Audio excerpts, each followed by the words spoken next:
Capitalism and socialism. What actually works and what doesn't? This is one of the oldest and most persistent debates in modern history. An intellectual confrontation that has lasted longer than revolutions that toppled empires, shook superpowers, and split the world in half for decades. For more than a century, capitalism and socialism have not just been economic theories on paper, but fierce opposing battle lines. Behind every patriotic speech, every worker uprising, every economic downturn, or every proxy war between great powers, it has been the silent clash between these two systems that shaped the world we live in today. But there is one truth that supporters of any ideology rarely admit. No system has ever operated exactly as the books promised. Nowhere and never. And every time war, famine, inflation, or collapse hit, the glossy theoretical surface instantly disappeared, revealing the rawest and most brutal reality beneath. This story actually begins long before humanity even knew the concepts of capitalism or socialism. For most of human history, what we now call the economy almost didn't exist in any meaningful sense. Every activity, every decision, and every effort people made revolved around a single goal: survival. Kings believed they ruled by divine right. Landlords owned almost all the land. Peasants worked themselves to the bone just to avoid starvation. Social progress was so slow, it resembled an iceberg drifting almost motionless.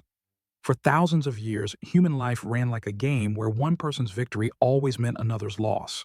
When one person rose, someone else was inevitably pushed down. Wealth was mainly created from land, labor, and war, while productivity was practically stuck in place, with almost no significant improvement.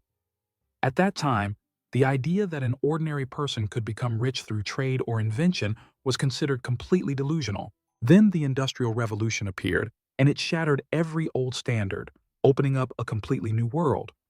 By the late 1700s, Britain was like a pressure cooker loaded with coal, iron, capital, and explosive ambition. Machines began replacing manual labor. Factories sprouted up everywhere, replacing small workshops. And from that transformation, a completely new kind of power was born: the power of private capital. For the first time in history, ordinary people could invest, take risks, and own assets at a scale previously only kings could imagine. Labor productivity shot up. The income of certain groups improved dramatically, but at the same time, the lives of many others became harder than ever. Inequality grew at a pace unseen in any prior society. Cities were smothered in such thick smog that people felt like they could barely breathe. Children had to work 12-hour days, exhausted in cramped factories. Slums turned into nests of disease where illness spread uncontrollably. Yet no matter how cruel or ugly it was, one fact couldn't be denied. Capitalism produced more goods, more wealth, and a rate of development that far surpassed any previous era. And it was precisely in this deeply conflicted context that socialism was born, not as some beautiful idealized dream, but as a desperate reaction to the harshness of industrial capitalism. By the mid-19th century, thinkers like Karl Marx and Friedrich Engels looked at the gray factory chimneys, worker uprisings, and workshops still soaked in sweat and blood. From all these scenes, they reached an unavoidable conclusion: the root of the problem lay inside the system itself. In their eyes, the wealth of the capitalist class was in fact value extracted from the labor of workers, a process of draining them, disguised as opportunity. They argued that if workers collectively owned the factories, if profits were shared fairly, if production was guided by human needs instead of individual self-interest, then society would finally achieve true justice. No more exploitation, no more cycles of boom and bust. Instead, a rationally planned system where human dignity was placed on equal footing. It sounded clean, noble, and morally grounded. For the millions of people being crushed under the gears of early capitalism, it sounded like justice. But theory is just theory. Reality is a completely different story. The first time the world truly tried to implement socialism on a national scale, it didn't happen in a classroom. It happened in the ruins of a collapsed empire. After the October Revolution of 1917, Lenin took over a country exhausted by hunger. The population was largely illiterate and backward. The Tsar had been overthrown. The old elite had either fled or been executed. Suddenly, a vast territory with 150 million people needed a completely new operating system. So the Soviet government set out to build it. The state took control of land, factories, banks, and natural resources. Prices were set by a bureaucratic apparatus. Production targets replaced the profit motive. Almost all forms of private business were wiped out.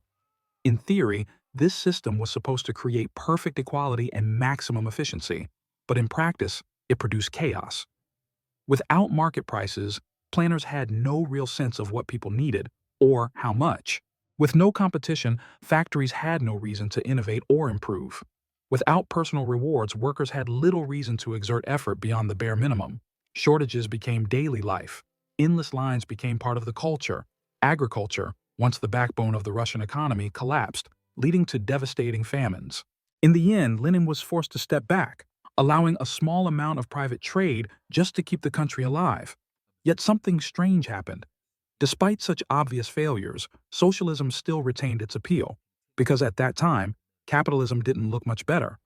Early in the 20th century, capitalism had produced tremendous growth, but also wild volatility. Speculation ran rampant.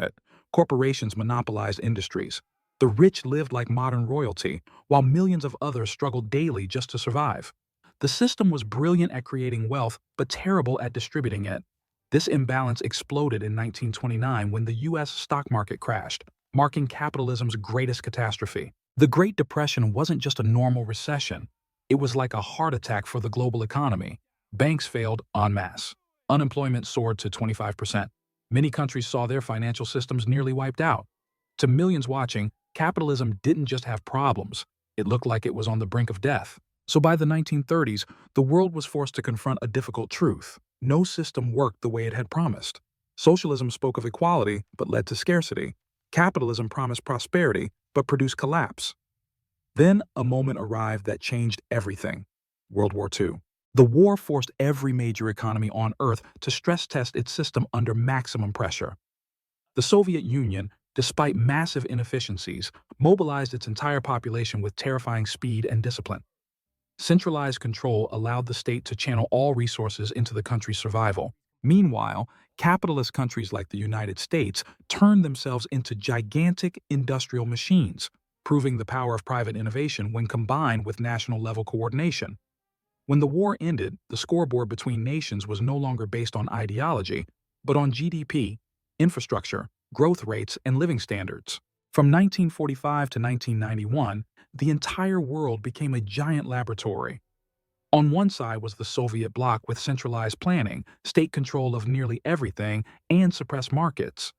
On the other side, the US and its allies ran regulated capitalism, where private enterprise thrived but was accompanied by safety nets built from the lessons of the Great Depression. This was the real experiment, not in manifestos, not in speeches, but in the everyday lives of millions of people bearing the consequences. And the results were both shocking and painful. In the Soviet Union, the early decades did bring rapid industrialization. Illiteracy fell sharply, housing expanded, military power rose significantly, but beneath the surface, cracks began to appear. Without price signals to guide it, the economy slid into absurd inefficiency. Factories obsessed over meeting quotas by producing goods no one wanted. Farms yielded rotting harvests. Innovation nearly ground to a halt.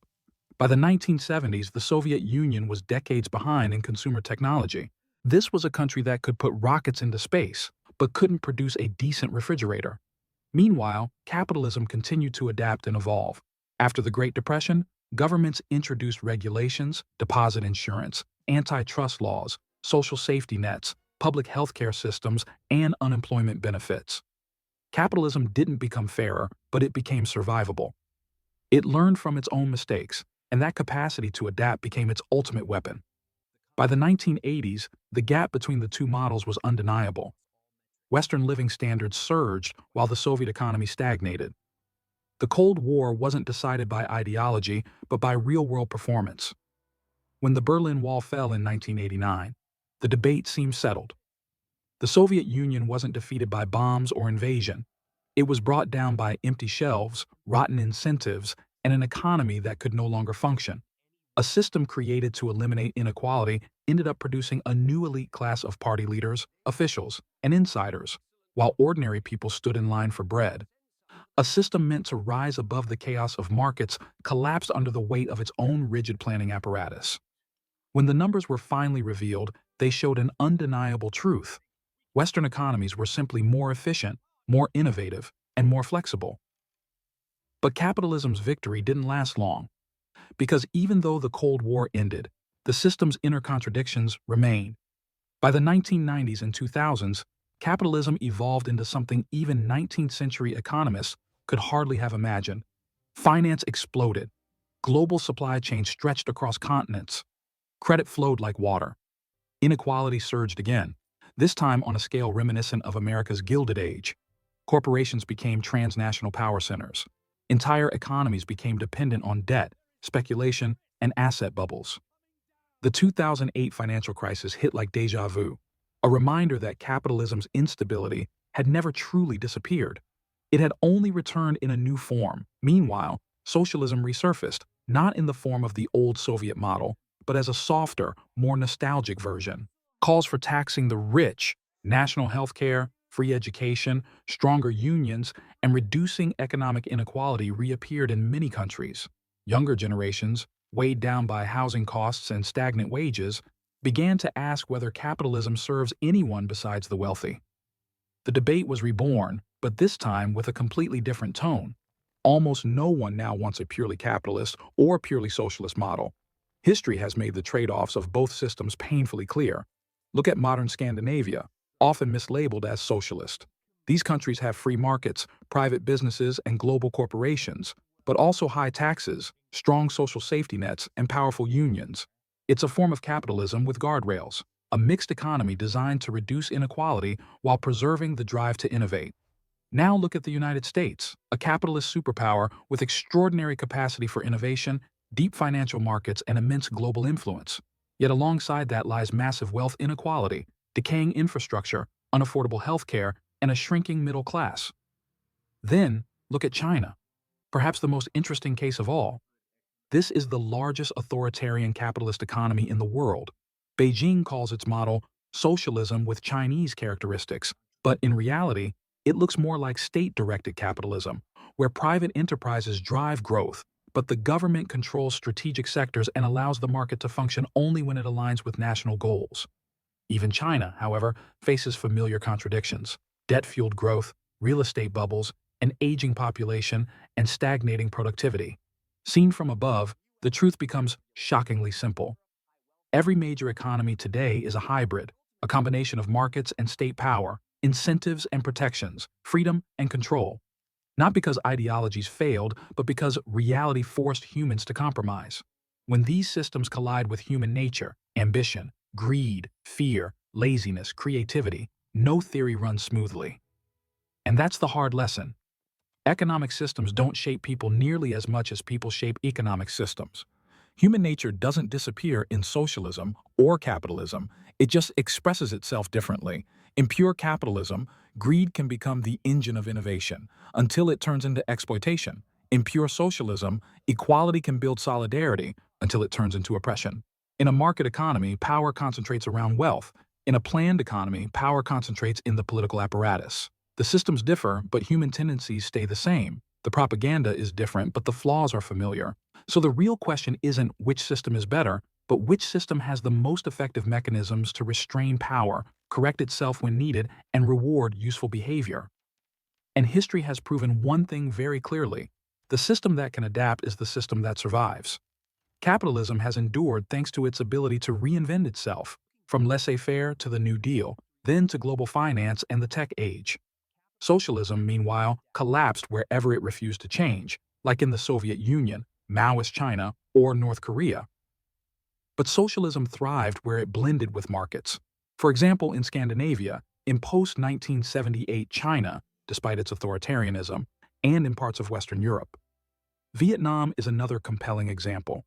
Since the New Change reforms of 1986, Vietnam has combined socialist governance with market reforms, achieving high growth, booming exports, and becoming one of the fastest countries in the world at reducing poverty. It's not ideology that decides who wins, but adaptability. And to understand that, you don't need a PhD in economics. You just need to see what each system prioritizes. Capitalism puts incentives at the center. When it functions well, it unleashes creativity, calculated risk-taking, and productivity, because people are willing to build, innovate and experiment when they are properly rewarded. Its dark side is inequality, instability, and economic cycles that hit the vulnerable hardest. Socialism puts equality at the center. When it works well, it reduces poverty, widens access to services, and guarantees basic dignity for everyone.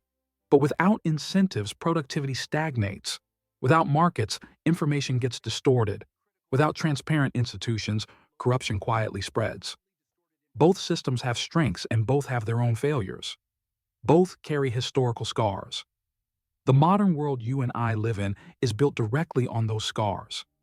Every safety net, every regulation, every market rule, every welfare program, and even every financial instrument bears the imprint of this century-long struggle.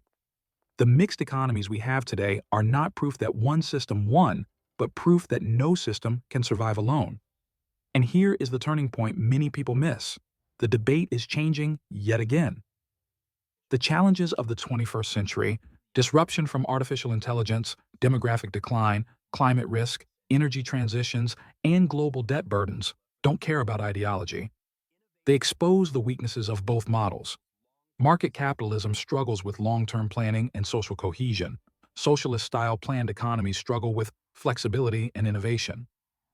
The countries that succeed in the coming century will be those that best combine two things: the creativity of markets and the endurance of public investment. Innovation from the private sector paired with direction from the public sector. Freedom alongside stability. If the last century taught us anything, it's that no system works well without guardrails, no economy survives without incentives, and no society can truly develop when wealth or power becomes too concentrated, whether in the hands of billionaires or in the hands of a rigid bureaucracy. History has not chosen capitalism or socialism. History chooses whatever helps avoid collapse, and every generation must reset that balance, because the debate was never truly capitalism versus socialism. The real issue has always been: who holds the levers of power inside each system, from state capital, banks, unions, corporations, and parties to regulatory agencies? The real struggle always revolves around one thing: power. And as history has shown again and again, power never disappears. It simply moves from one pair of hands to another. History shows there is no final economic system.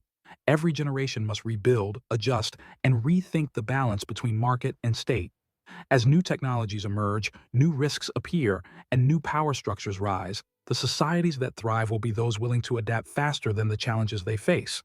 If this knowledge helps you see the world a bit more clearly, don't stop here. Hit like so this content can reach more people. Hit share so others can also understand what is happening around them. And don't forget to subscribe, because the next perspective might completely change the way you see the world.